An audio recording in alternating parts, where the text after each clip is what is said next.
Even as late as the First World War, men climbed into the cockpits of their planes with a strange sense of exhilaration, as though they expected some sort of mystical experience beyond the clouds.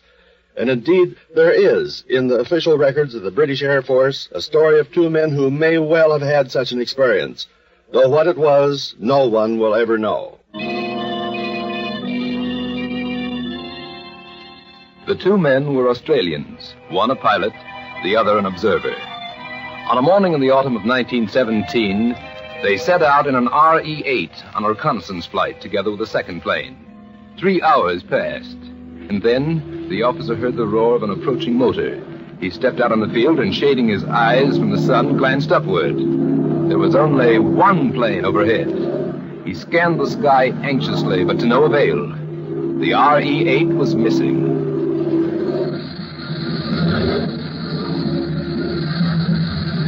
The other plane circled the field, landed, and taxied up to the aerodrome. When the pilot leaped from the cockpit, he found the officer waiting for him. Trouble? Oh, not so bad, sir. A couple of foreigners intercepted us on the way back. But the other men, where are they? Hanged if I know, sir. When the dogfight was over, we got back on the course. We took it for granted they were right behind us. And so they were, at least for a minute or two. And then? Well, they flew into a cloud. They should have come right out again. What could have happened to them? I don't By know. mid-afternoon, a heavy silence settled over the occupants of the aerodrome. The grim, almost sullen silence of men who know that two more of their comrades must be reported missing in action.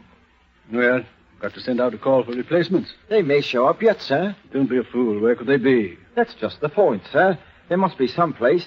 They couldn't have crashed. They could have if they met another enemy plane. But there weren't any others. Not between here and the spot we last saw them.